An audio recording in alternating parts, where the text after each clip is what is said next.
नमस्कार, मैं ममता पंकज। आप देख रहे हैं राजसत्ता एक्सप्रेस। राजसत्ता एक्सप्रेस के लीगल मैटर में बात करने जा रहे हैं नीट घोटाले से जुड़ी एक बड़ी खबर के बारे में। नीट घोटाले में जो है एक बड़ा खुलासा सामने आया है। 26 एमबीबीएस छात्र जो है वो दोषी करार दिए गए हैं। इसके साथ ही सीबीआई की सिफारिश पर 14 की पढ़ाई को जो है खत्म किया गया है। जिस तरह से नीट घोटाला सामने आया था, उन सारी चीजों को लेकर छात्रों ने धरना प्रदर्शन भी किया था और छात्रों की लगातार सरकार से यही मांग थी कि नीट परीक्षा को जो है वो रद्द किया जाए, क्योंकि जो छात्र सालों साल पढ़ाई करते हैं, अगर उनका सिलेक्शन नहीं होता, उनकी जगह उन छात्रों का सिलेक्शन हो जाता है जो किसी घोटाले का सहारा ले रहे हैं, तो कहीं ना कहीं उन छात्रों के भविष्य के साथ एक बड़ा खिलवाड़ है। और इन सारी चीजों को लेकर सरकार ने भी जो है आश्वासन दिलाया था कि वो इसकी जो है कड़ी छानबीन करेगी और जो भी दोषी इसमें करार दिए जाएंगे उनके खिलाफ जो है सख्त कार्रवाई की जाएगी। नेशनल मेडिकल कमीशन यानी कि एनएमसी ने जो है नीट यूजी 2024 परीक्षा में पाई गई गड़बड़ियों को लेकर जो है सख्त कार्रवाई की है और कमीशन ने परीक्षा में गड़बड़ियों को लेकर एमबीबीएस के 26 छात्रों को निलंबित कर दिया है। साथ ही 14 छात्रों का एडमिशन भी जो है वो रद्द कर दिया गया है। एनएमसी ने जो संबंधित मेडिकल कॉलेजों और शिक्षण संस्थानों को ये निर्देश जारी कर दिए हैं कि वे 26 एमबीबीएस छात्रों को तत्काल प्रभाव से निलंबित कर दें और इन छात्रों की पहचान एक आंतरिक जांच के बाद जो है वो हुई थी और इन सारी चीजों को लेकर सरकार ने जिस तरह का जो है वो वादा किया था वो पूरा करती हुई नजर आ रही है। 215 छात्रों पर जो है अभी जांच जारी है, तो फिलहाल 215 छात्रों के मामले की जांच अभी जो है वो जारी है। एक वरिष्ठ सरकारी अधिकारी ने बताया कि एनएमसी शिक्षा में धोखाधड़ी को बिल्कुल बर्दाश्त जो है वो नहीं करता। उन्होंने कहा कि इस तरह की हरकतें न केवल एग्जाम की पवित्रता को जो है वो ठेस पहुंचाती है, बल्कि चिकित्सा शिक्षा के मानकों और जनता के विश्वास को भी जो है वो नुकसान पहुंचाती है। और इसके साथ ही साथ जो है एग्जाम के बाद जो है लगातार आपने देखा होगा कि इस तरह का विरोध प्रदर्शन किया जा रहा है और कहीं ना कहीं ये अंदेशा जो बिल्कुल थी कि इस एग्जाम में जो है वो धोखाधड़ी की गई है। जिस तरह से मेरिट पे जो है काफी छात्रों का सिलेक्शन हुआ था, जो अपने आप में एक सवाल था। उसके साथ जिस तरह से जो है करेक्शन किया गया था, छात्रों को ज्यादा मार्क्स दिए गए थे, वो भी कहीं ना कहीं सवाल के घेरे में आ गए थे। तो 2024 के दौरान पहले ही जो है एग्जाम पर कई सवाल जो है उठ चुके थे और इसमें कई गंभीर जो है आरोप लगाए गए थे, जिसमें पेपर लीक, बिहार में गिरफ्तारियां और गुजरात में जो है वो छापों की खबरें शामिल है। बाद में जो है ये मामला सीबीआई को सौंप दिया गया था। नीट यूजी 2024 रिजल्ट्स के जो है बाद इस मामले में जो है और भी ज्यादा बवाल जो है वो खड़ा हो गया था। अब जो है असाधारण नंबरों और टॉप स्कोर्स जो थे,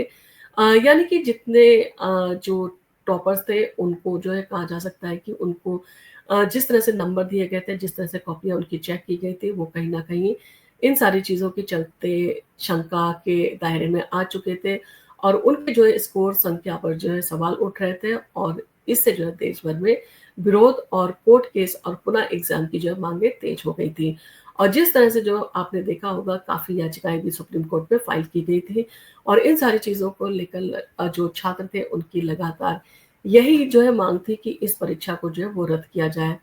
अब इन सारी चीज़ों के चलते सबसे बड़ा सवाल था कि इस जो घोटाला हुआ था, इस घोटाले का मास्टरमाइंड कौन था और मास्टरमाइंड जो है खोल रहा है कई राज। गुजरात से जो है ये घोटाला शुरू हुआ है, जिसके लिंक जो है सामने आ रहे हैं। तो पेपर लीक मामले का मास्टरमाइंड संजीव मुखिया सीबीआई की हिरासत में है और पूछताछ में जो उसने बताया कि 5 मई 2024 को हुई नीट परीक्षा में जो है पेपर लीक हुआ था और तब वो गुजरात में था और गोधरा में जो है जिस जय जलाराम स्कूल में जो है परीक्षा केंद्र में पेपर लीक हुआ था, वो वहाँ जो है महज 1.5 किलोमीटर की दूरी पर जो है मौजूद था और इन सारी चीज़ों के बीच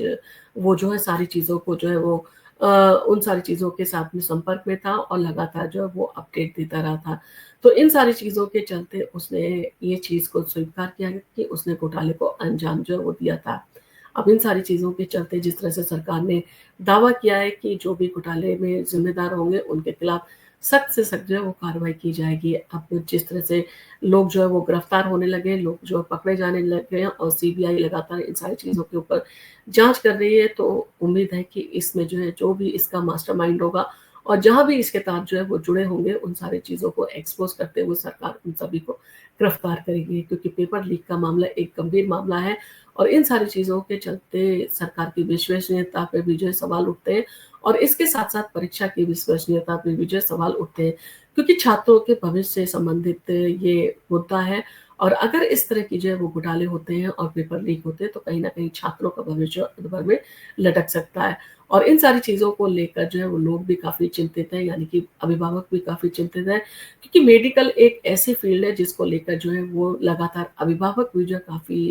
अपने छात्रों के साथ, यानी कि अपने बच्चों के साथ जो है प्रयास करते हैं। और एक तरह से देखा जाए तो अपने बच्चों के सिलेक्शन के लिए अभिभावकों को भी जो है कड़ी मेहनत करनी पड़ती है, बच्चों को कोचिंग सेंटर तक लेके जाना, बच्चों के साथ बैठना, बच्चों को जो है वो लगातार मोटिवेट करते रहना और बच्चों को लगातार जो है उनकी सुविधा के जो भी स्टडी मटेरियल है वो मुहैया कराना। यानी कि एक देखा जाए तो मध्यम वर्गीय जो अभिभावक है, वो इसके लिए जो है काफ़ी जो है वो प्रयास भी करता है और लगातार जो है वो उसकी कोशिश यही रहती है कि उसके बच्चे का सिलेक्शन जो है वो मेडिकल की फ़ील्ड में हो जाए। क्योंकि डॉक्टर बनाना अपने बच्चों का हर किसी का जो है सपना होता है और हर कोई चाहता है कि उसका सपना ये साकार हो। तो इन सारी चीज़ों को लेकर आपका जो भी कहना हो, आप हमें कमेंट करके ज़रूर बताएँ और आपको अगर हमारा वीडियो पसंद आया तो आप इसको लाइक कीजिए, शेयर कीजिए। हम आपके लिए इसी तरह की वीडियो लेके आते रहेंगे और आप अगर हमारे चैनल पर पहली बार आए और अभी तक आपने हमारे चैनल को सब्सक्राइब नहीं किया है,